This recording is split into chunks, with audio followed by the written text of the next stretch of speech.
D23 kicked off tonight with a bang and really delivered with a huge info dump with the first big panel in Hall Hall D23?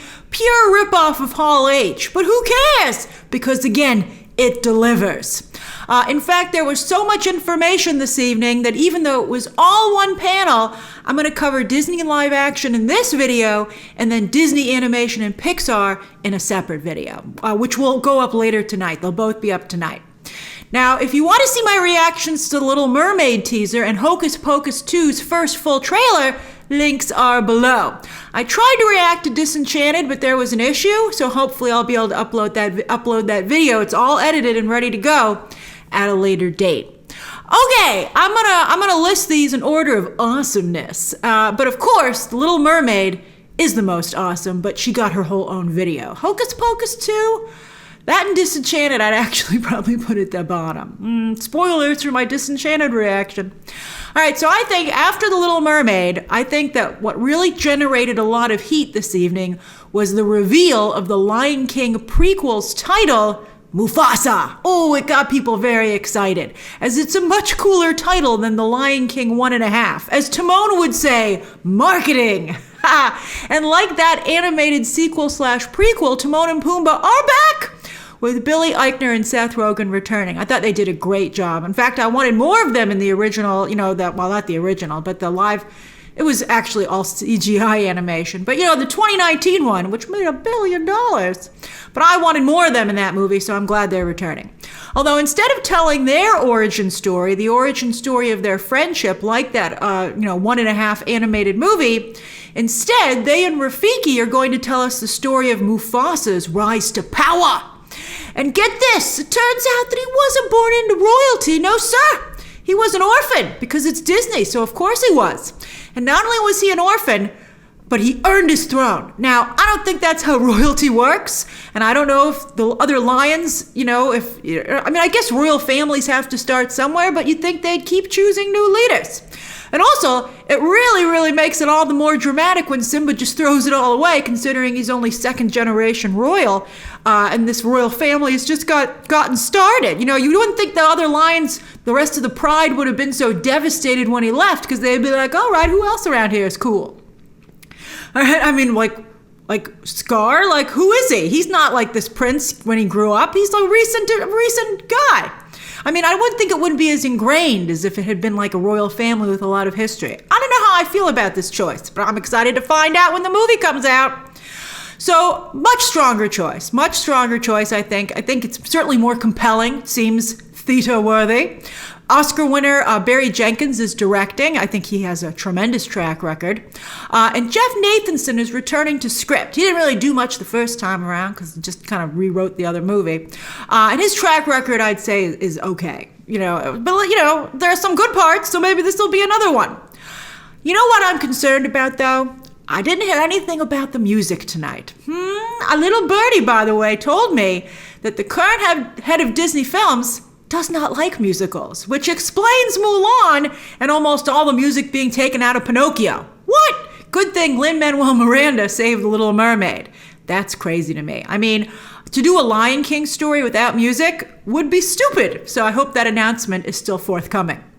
Aaron Pierre is, I think, a very strong choice to voice Mufasa. Hasn't gotten a ton of work so far, but I think he has a great look, and I think he's, for a movie where everyone is like a CGI animated character, I think that he'll be really charismatic on the publicity, tour. So I think that'll be great. And young Scar will be voiced by Kelvin Harrison Jr. And this movie will hit theaters in 2024. I think it should do quite well, unless it doesn't have any music. But that just seems so stupid to me. It can't possibly be the case. All right, then I think next up is Haunted Mansion. They had a great presentation, even though we didn't really get to see it. They had a secret trailer shown to the audience. The movie comes out in 2023, though, so it's March. We'll talk about that in a moment. So it's a little early for that trailer to be released publicly. Also, I'm sure Disney has their fingers crossed that Tiffany Haddish can settle her legal problems and absolve herself before the trailer comes out. But Jamie Lee Curtis, who plays Madame Leota, showed up with director Justin Simien in a doom buggy, so that's pretty awesome. I feel good about that. Although, as I said, for some dumb reason, this movie comes out in March 2023. Hello? Halloween is in October. Now, I can hear the studio execs now saying, but Grace, March is spring break, and that's a big month for movies. And I would say, I don't care. This is a movie about the Haunted Mansion. Disney's last crack at the Haunted Mansion, it wasn't a very good movie, but also it didn't help that they released it for Thanksgiving after Halloween. I mean, they keep missing the target here, and it's a very clear black and orange pumpkin-shaped target. How are they missing it? Especially since Disney has made such an industry off of Halloween at this point. They start celebrating it in August at the theme parks and online. How is this movie not come out like in early to mid-September? Maybe that should be a Labor Day weekend release. All right. It's so stupid.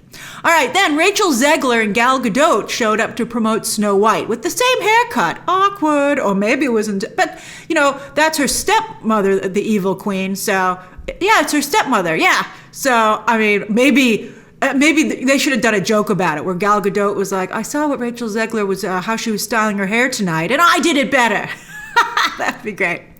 Gal Gadot, by the way, looks so stunning. I think she's not only gorgeous, but I really love her style. I think it's like business, but still stunning. I really hope she's taking acting lessons. That's the only thing holding her back, and it's really holding her back at this point. I'm trying to defend her, but she makes it very difficult for me. Anyway, it also doesn't help when she does her social media stuff. All right, so anyway, the logo, pretty nice, especially when you put that backdrop in, which I think really evokes the original film, and the ride. When you get on the ride and they have that mural when you're loading, I'm like, that's pretty nice. This is the movie that started it all, so pretty high expectations. There was some footage shown to attendees, but I can understand not releasing that to the public either, because I think Disney correctly wanted tonight globally to be all about Halle Bailey's Ariel, and it most certainly is. Greta Gerwig, though, worked on this script, which makes me feel pretty good. I like Greta Gerwig a lot.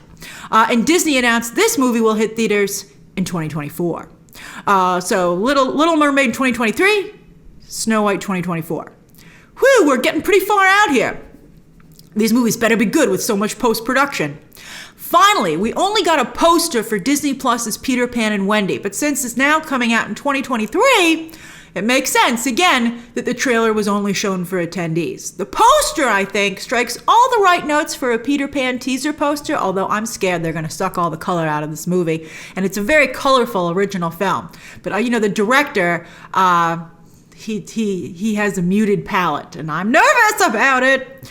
I mean, I was a little bit nervous about the muted colors in the Little Mermaid teaser, but I think, as the teaser went on, it had some really brilliant, striking colors, so I feel better about that. And maybe I'll feel better about this. Although, where the heck is Wendy in this poster? I mean, she's in the title. I mean, it's Mila Jovovich and Paul Thomas Anderson's daughter from Black Widow, by the way. I mean, maybe that's her there, kind of. And I think the reason I'm guessing that is that I think that's John and Michael. I see an umbrella and a teddy bear. And that's Jude Law, of course. I love Jude Law. He's really kind of like having his Johnny Depp phase. He's kind of like the new muted Johnny Depp, which is interesting when you think about it. And I don't see no Tink on this poster either. A real boys club for these lost boys. I don't like that. But I do love Peter Pan, although I must say, it has not aged well. I mean, they have a warning, in fact, in front of it when it airs on Disney Plus. But I think it also has the portrayal of female characters is also, I mean, I don't know if that warning's for that, but it's not great. So I'm ready for this to be updated. So I hope this is good, but I really still love the idea of Peter Pan. Favorite ride in the theme parks forever. It's what I like to ride right away. It's the one I ride the most. It's just the most magical ride. I love Peter Pan. I love it. I still buy a lot of Peter Pan merch. I have this great Peter Pan blanket from Box Lunch, which I saw and was just as great as it looked on the website. So I'm a big Peter Pan fan. And that blanket's very colorful, by the way. All right. So that's the live action portion of Disney's D23 panel. Share your thoughts down below. Subscribe today. And be sure to check out my video later on Disney Animation and Pixar. And my coverage throughout the weekend for all of the D23 Expo. And of course, as always, you can check out some more videos right now.